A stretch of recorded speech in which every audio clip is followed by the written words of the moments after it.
कभी सोचा है कि एक लंबी, खुशहाल और मकसद से भरी जिंदगी का राज क्या हो सकता है? आज हम इकिगाई की दुनिया में गोता लगाने वाले हैं, जो जापान की एक प्राचीन कला है। देखिए, इकिगाई का मतलब सिर्फ उम्र बढ़ाना नहीं है। इसका असली मतलब तो जिंदगी के हर एक दिन में मकसद और खुशी को ढूंढना है।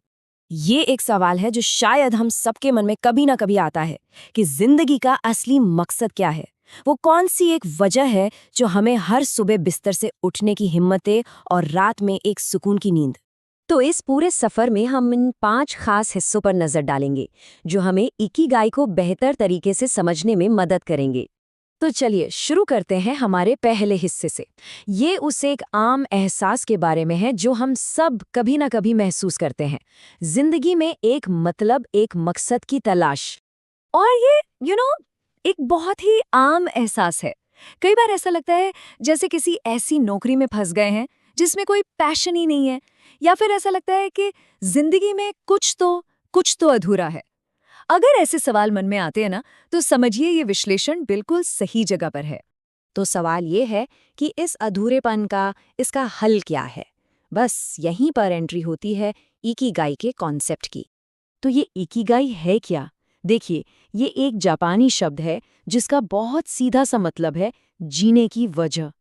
जापान के लोगों का मानना है कि हम सब के अंदर एक इकिगाई, एक मकसद छिपा होता है। बस जरूरत है उसे थोड़ा गहराई से खोजकर पहचानने की। और सुनिए, ये सिर्फ कोई फिलॉसफी नहीं है, ये एक फैक्ट है। दुनिया में सबसे लंबी और खुशहाल जिंदगी जीने वाले लोग जापान में ही हैं, और उनका राज यही इकिगाई है। जब जिंदगी में कोई मकसद होता है ना, तो इसका असर सीधे सीधे शरीर पर भी पड़ता है और वो लंबे समय तक स्वस्थ रहता है। अच्छा, तो अब सबसे बड़ा सवाल कि अपनी इकिगाई को खोजा कैसे जाए। इसके लिए एक बहुत ही प्रैक्टिकल फ्रेमवर्क है। चलिए जरा इसे डिटेल में समझते हैं। अपनी इकिगाई खोजने के लिए ना, हमें खुद से ये 4 सिंपल लेकिन बहुत गहरे सवाल पूछने होंगे। पहला, ऐसा क्या है जिसे करने में सबसे ज्यादा मजा आता है? दूसरा, ऐसा कौन सा काम है जिसमें हम माहिर हैं?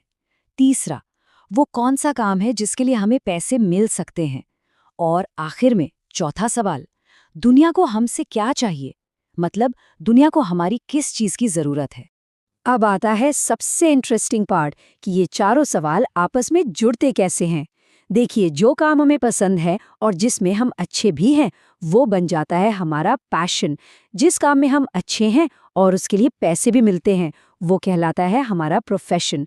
अब जिस काम के पैसे मिलते हैं और दुनिया को उसकी ज़रूरत भी है, वो है वोकेशन। और आखिर में जिस काम की दुनिया को ज़रूरत है और जो हमें पसंद भी है, वो बन जाता है हमारा मिशन। तो फिर इकिगाई कहाँ है? वो इन चारों के बिल्कुल बीच में है। वो एक स्वीट स्पॉट है जहां हमारा पैशन, मिशन, वोकेशन और प्रोफेशन, ये सब एक साथ आकर मिल जाते हैं। और जब ये होता है, वही सच्ची संतुष्टि है। तो ठीक है, अपनी इकिगाई ढूंढ लेना तो एक बात हो गई, लेकिन उसे असल जिंदगी में जीना वो बिल्कुल अलग बात है। तो चलिए अब देखते हैं ओकिगावा के उन लोगों को जो 100 साल से ज्यादा जीते हैं, कि वो अपनी इकिगाई को अपनी जिंदगी का हिस्सा कैसे बनाते हैं। उनका ना खाने का एक बड़ा सिंपल सा नियम है, जिसे कहते हैं हारा हाची बू। इसका मतलब है पेट कभी भी ठूस कर मत भरो, बस तब तक खाओ जब तक पेट 80% ना भर जाए। उनकी लाइफस्टाइल में ना कुछ और भी बड़ी खास बातें हैं, जैसे वो लोग स्ट्रेस को अपनी लंबी उम्र का सबसे बड़ा दुश्मन मानते हैं। उनके जो सोशल कनेक्शंस हैं, दोस्ती यारी है, वो बहुत गहरी होती है। और सबसे मजेदार बात, उनके यहाँ रिटायरमेंट जैसा कोई कॉन्सेप्ट ही नहीं है। वो हमेशा किसी न किसी मकसद से एक्टिव रहते हैं। खाने पीने में सब्जियां और मछली ज्यादा होती है, और हल्की फुल्की एक्टिविटी जैसे बागवानी या पैदल चलना तो रोज का काम है। तो इन सारी बातों को अगर हम निचोड़ें, तो इकिगाई की पूरी फिलॉसफी को 10 सिंपल रूल्स में समेटा जा सकता है। और ये 10 नियम ना एक तरह से प्रैक्टिकल गाइड की तरह हैं, जैसे कि हमेशा एक्टिव रहो, रिटायर कभी मत हो, हर काम आराम से करो, जल्दबाजी नहीं, पेट को कभी पूरा मत भरो, अच्छे दोस्तों के साथ वक्त बिताओ, फिजिकली फिट रहो, मुस्कुराते रहो, नेचर के साथ फिर से जुड़ो, हर चीज के लिए शुक्रगुजार रहो, आज मैं इस पल में जियो, और सबसे जरूरी, अपनी इकिगाई को फॉलो करो। ओकिनावा के एक बुजुर्ग की ये बात इस पूरी सोच का सार है कि लंबी जिंदगी का राज है चिंता ना करना और अपने दिल को हमेशा जवान रखना। उसे कभी बुरा मत होने देना।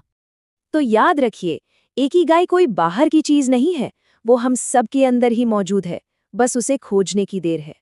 तो अब सवाल ये है, क्या हम सब अपनी इस खोज को शुरू करने के लिए तैयार हैं?